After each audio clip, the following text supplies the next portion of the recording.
Namaste everyone, my name is Yamini. Welcome to Lavi and today's topic is side crow tutorial. So side crow tutorial is an arm balance that is very fun, very nice to do. But before we begin, please let me put a big disclaimer there. Before you attempt any arm balance drills or practice, make sure you're adequately warmed up, your wrists are warmed up, your abdomen muscles are warmed up, you have warmed up those parts of the body that you will use in the arm balance. So for side crow, for example, you have done spine twist and you warmed up your spine. If you don't know what to do, you can do my 30-minute vinyasa twist flow that I have uploaded on my channel. That's a perfect flow to flow into side crow. Okay, now that we got that out of the way, and I'm assuming you are nicely warmed up and you're ready to practice your arm balance, let's talk about the most essential step. So the first step is to know how to do a proper chaturanga. You need to be able to hold yourself into a proper chaturanga dandasana asana. And if you don't know how to do a chaturanga, there is also a chaturanga tutorial that I have put on my YouTube channel. Chaturanga is this posture where you stay in this posture and you're able to hold. Okay, this posture is really critical for all arm balances because that's the alignment that we will use, and also we need that strength to be able to work on arm balance injury. So now I'm assuming you have done your warm-up, you have done your flow, and you know how to work on a proper chaturanga, or at least you're training for a proper chaturanga. Now let's dive into the three most critical things when working on the side crow. Number one is the side twist. Okay, so let's begin with sitting on our toes. You need to be able to sit in this position because it's a little bit important to get into the side crow, especially as a beginner. We want to inhale, raise our hands up. Exhale, start from your lower spine, okay? Pulling belly in, starting from lower spine, middle spine, upper spine. You can bring the right hand down. We start to twist, twist, twist. Left hand, elbow comes outside your right hand. Here you can bring both hands down. So this is a twist that you absolutely need to be able to do, okay? If you can push with your hand, twist a little bit more. Keep the spine straight. If this is uncomfortable to you, or you're feeling any pain in your spine and you're not able to twist this far, I would recommend that you stop right here and work first on your spine twisting. Okay, if this was easy for you, make sure you have done both sides. Then let's talk about why spine twisting is very important. Because once you're here, you need to have your thigh coming onto your biceps. So it's this area, be on your this part. Minimum. If you have a lot of spine twist and you can bring it all the way here, that's even better. But make sure that you have twisted enough to be able to create this support. If you don't have this support, your leg is just going to slide away from your elbow and it's going to fall off. Okay, so we absolutely need this. Now, as I promised, there's a little trick for beginners. For beginners, you can use this elbow and your hip as a shelf, okay? So normally with this hand doesn't have any body part supported when we do side crow, but as a beginner, you could use this as a shelf. So imagine your elbow is going here, right elbow over here, left elbow below. So something like this, okay?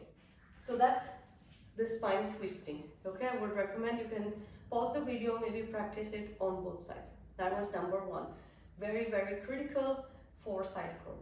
Now, number two is the concept of balance. So like in all arm balances, it's all about a shift of your weight, okay? So it's not about jumping your legs up. Please avoid doing that. The concept is that you want to try to shift. When you will move your weight forward, then your legs will automatically float up, okay?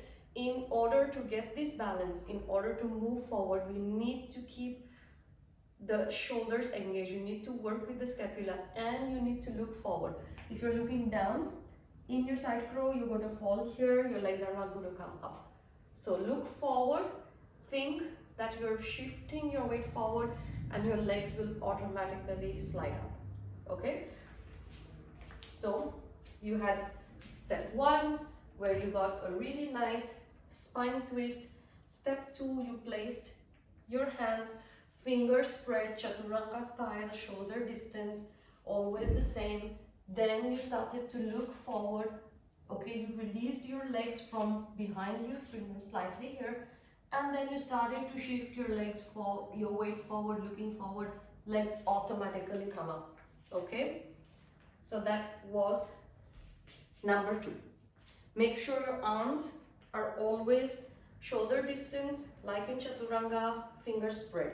If the arms are going somewhere here or very far away, it's not going to work. So that was step 2. You worked on your twist, you worked on getting the right alignment, shifting your weight forward like you do in chaturanga, legs float up. Now maybe legs are just not floating up and you don't understand why. So we come to the third part, which is engaging even your feet. You really need to engage every part of your body. So it's very common that we get so focused on our shoulders, we dump all the weight on the wrists, we try to look forward and the legs are just hanging. Okay? So if your legs are just hanging, it's going to be something like this. It's never going to go up. So you need to engage your feet. You need to work with your feet. So you need to make sure that your feet, toes are pointed so that they float forward. Okay? So should we try? We try right side. Okay, first coming onto your heels. Take a big breath. Pull your hands up. Twist. So with your right hand you can push. So left hand comes outside of your right leg. Hands are going down. Make sure that they're shoulder distance. Okay, fingers are spread like chaturanga. If you're a beginner, create the shelf. That was my little trick for beginners. If you're not and you're comfortable in your chaturanga, you can try it without resting anything on this side. But make sure this is really locked in. Once you're here, start to push your chest out. Look forward. Okay, bring your toes out. Start to engage your toes. Shift the weight forward. Legs will float up. Hold for 3, 2, 1. Slowly come down and relax. Release your wrists.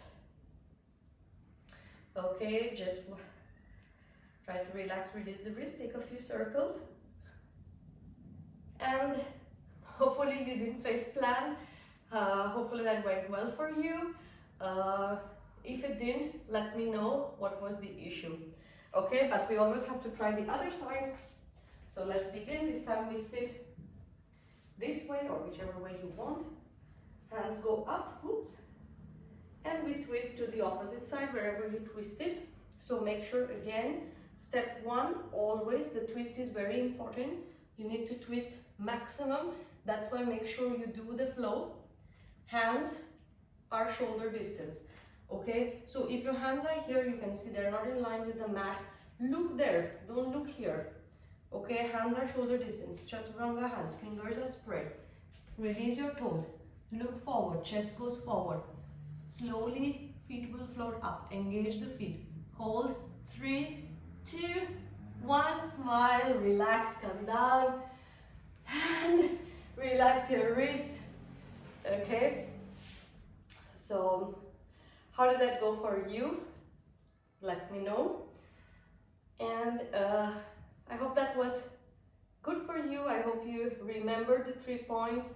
Twist, very important. Twist from your lower spine, then middle spine, upper spine. Don't round the back. Make sure you have the strength in your chaturanga. Think about pushing your weight forward. Chest goes forward. Look forward. Balance.